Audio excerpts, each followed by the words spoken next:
हाँ सर। नमस्कार दोस्तों। बहुत सारे लोगों का ये सवाल है कि हम एक्चुअली में याद कन्फ्यूजन है कह सकते हैं कि हम कितना नुकसान उठा रहे हैं, जीटीओ हमारे लिए क्या कर रही है, इसके क्या कॉन्सिक्वेंसेस हैं।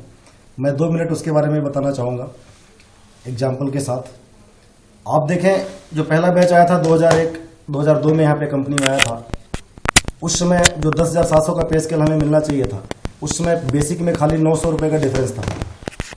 9850 दिया गया, 900 का डिफरेंस उस समय लग रहा था, बहुत ही नॉमिनल अमाउंट लग रहा था। आज उसको आप कैलकुलेट करें, वो जो 900 रुपये का डिफरेंस है, आज वो 7,000 रुपये का डिफरेंस हो चुका है। इसी तरह से जो हमारे भी नए लोग आए हुए हैं, जो हमारे 2007-8 बैच में लोग आए हुए हैं, अगर उनका डिफरेंस आज 3 से 4,000 रुपये बेसिक का हो रहा है, नए जो हमारे 2007 के पहले लोग आए हैं उनसे, आप इसके कॉन्सिक्वेंसेस डिसाइड करें कि अगले पे रिवीजन या फिर उसके अगले पे रिवीजन में वो कितना ज्यादा होगा। इसके अलावा बहुत सारे ऐसे नुकसान थे डायरेक्ट इनडायरेक्ट, जिसको एसोसिएशन बचाने में सक्षम रही है। लेकिन ये जो नुकसान दिख रहे हैं आपको, आपका जो बेसिक कम किया गया, जो लोगों को पे रिवीजन के बाद बेनिफिट नहीं दिया गया, नए लोगों को 16,400 प्लस 5 इंक्रीमेंट पे रख दिया गया, या यूं कह लें कि अब 16,400 पे ही फिक्स करने की कोशिश की जा रही है। E1 के रूप में नया JTO-RR आ चुका है, आप सब जानते हैं। इसमें किसी प्रमोटी लोगों का या उनका नुकसान नहीं है, इसमें जो नए लोग आएंगे उन्हीं का नुकसान है। और इसका कम्युलेटिव इफेक्ट है। मैं बताने की कोशिश कर रहा हूं कि अभी तक अगर हम 2001 बैच का कैलकुलेट करें तो सिर्फ पे कम करने की वजह से टोटल 18 लाख रुपए के आसपास नुकसान हो चुका है। कितने सालों में? 2001 से लेकर 2014, टोटल 13 सालों में उस 900 रुपए बेसिक की डिफरेंस की वजह से आज करीब 18 लाख रुपए का नुकसान हो चुका है। तो इस तरह से अगर किसी का 3,000-4,000 के बेसिक का डिफरेंस है आज, तो उसका कितना नुकसान होगा, इसका आप खुद अंदाजा लगा सकते हैं। कई सवाल ऐसे होते हैं कि एसओएन इसमें क्या कर रही है, या जीटीओ का क्या योगदान है डायरेक्ट रिक्रूट को इशूज को रिजॉल्व कराने में। आप सब जानते हैं कि 2005 तक हमारे ईपीएफ का कोई हिसाब किताब नहीं था। अगर ये जीटीओ ना होता, ये प्लेटफॉर्म ना होता, तो आज तक किसी भी एसोसिएशन को, इवन हमारे इंडिविजुअल्स को भी ये पता ना चलता कि ईपीएफ होता क्या है। और शायद जब तक पता चलता तब तक इतनी अनामलीज हो चुकी होती कि उसको रिजॉल्व करना मुश्किल था। यह जीटीओ की सबसे बड़ी अचीवमेंट थी, ईपीएफ को रिजॉल्व कराना। और आप देखें, अपने अकाउंट में देखें, आपके सेविंग अकाउंट में उतना पैसा नहीं होगा, लेकिन ईपीएफ अकाउंट में हर किसी के 8 से 10 लाख रुपए जो पहला बैच आया था उनके उसमें हो चुका है, और वही आपकी सेविंग है आज की डेट में। इसके अलावा सुपरनुएशन बेनिफिट जो आपके रिटायरमेंट के बाद का लाइफ बनाएगा, वो सुपरनुएशन बेनिफिट किसी को पता ही नहीं था। मैनेजमेंट भी नहीं जानता है, दूसरी यूनियन भी नहीं जानती है। ये कौन बताता आपको? हमें भी शायद ना पता होता, आपको भी शायद ना पता होता। अगर ये प्लेटफॉर्म ना होता, ये जीटीओ ना होता, तो ये पता ना चलता। ये सुपरनुएशन बेनिफिट का आज मुद्दा जो मैनेजमेंट के कानों में गूंज रहा है, और जो जल्दी, मुझे पूरा विश्वास है हमारा हक है और हम इसको लेके रहेंगे। आप इससे अंदाजा लगाए कि जीटीओ का क्या योगदान रहा इस सुपरनुएशन बेनिफिट को हाईलाइट करने में, और इसको अचीवमेंट आपके सहयोग से हम करेंगे।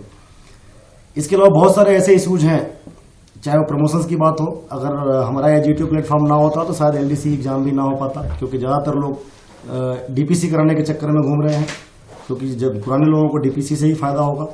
मालूम है कि एलडीसी में नए लोग निकलेंगे, कभी भी ना हो पाता। अगर ये जीटीओ ना होता तो शायद एलडीसी भी कभी भी ना हो पाता। आज हमारे जो पहला बैच 14 साल बाद कुछ लोग प्रमोट हुए, शायद वो भी ना हो पाते। एमटी अब तक आ चुका होता, मैनेजमेंट ट्रेनी अब तक आ चुका होता। अगर मैनेजमेंट ट्रेनी आ जाता, जो हम अपने आप को क्लेम कर रहे हैं कि आज हम खुद मैनेजमेंट ट्रेनी हैं, क्लेम ही नहीं कर रहे हैं बल्कि हम हैं मैनेजमेंट ट्रेनी। हम एज ए ऑफिसर रिक्रूट हुए इस कंपनी में, जूनियर टेलीकॉम ऑफिसर। 4+10 वीक की ट्रेनिंग के बाद हमें ऑफिसर का पोस्ट दे दिया गया।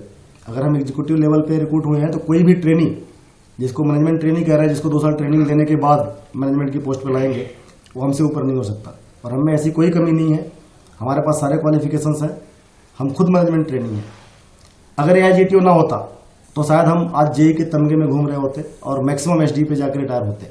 सिर्फ ये जीटीओ की वजह से, आपकी आवाज़ की वजह से आज मैनेजमेंट कहीं ना कहीं आपको रिकॉग्नाइज करने लग गया है, और ये सोचने लग गया है कि नहीं, आप वाकई में क्वालिफाइड हैं और आप वाकई में टैलेंटेड हैं। अभी डीजीएम एग्जाम में आपने सबने देखा होगा, पहले अपीयर नहीं करने दिया जा रहा था, सिर्फ ये जीटीओ बेस्ड लोग अपीयर हुए।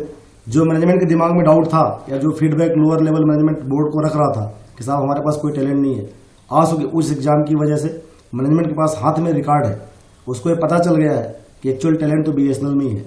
डेफिनेटली आपकी आवाज़ मायने रखती है, और आपकी आवाज़ को एक प्लेटफॉर्म दिया है एजीटीओ ने। मुझे उम्मीद है कि आप इस नुकसान को कैलकुलेट करेंगे, ये मैंने बहुत छोटा नुकसान बताया, इसके अलावा कई ऐसे इनडायरेक्ट नुकसान हैं जो आपको उठाने पड़ते हैं। ये IGT होने की वजह से कहीं ना कहीं वो नुकसान रुक गए हैं, या मैनेजमेंट के दिमाग में ख्याल आता है कि डायरेक्ट रिक्रूट की भी कोई एसोसिएशन है।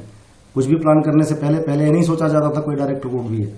प्लानिंग हमेशा पुराने लोगों के हिसाब से की जाती थी, लेकिन आज इनके दिमाग में खौफ है, कोई भी प्लानिंग करते हैं तो ये आता है एक डायरेक्ट रिक्रूट की एसोसिएशन भी है। इस एसोसिएशन को कमजोर ना बनाए, ये आप ही का प्लेटफॉर्म है, आप ही के हक के लिए लड़ने के लिए बनी हुई है। और इन सबको सोचते हुए आप ये ना सोचें कि आज किस एसोसिएशन में है, किस यूनियन में है, आप एक डायरेक्ट रिक्रूट्स हैं और ये लड़ाई सिर्फ डायरेक्ट रिक्रूट्स के लिए की जा रही है। इससे और भी लोग बेनिफिटेड होंगे, नो डाउट, लेकिन एक्सक्लूसिवली ये लड़ाई हमारे डायरेक्ट रिक्रूट के लिए, हमारे फ्रेटर्निटी के लिए, हमारे कैडर के लिए। इस कैडर की लड़ाई में आपका सहयोग, हाथ जोड़ के अपील करते हैं कि आप लोग अपना सहयोग दें और इस लड़ाई को सक्सेसफुल बनाएं। धन्यवाद।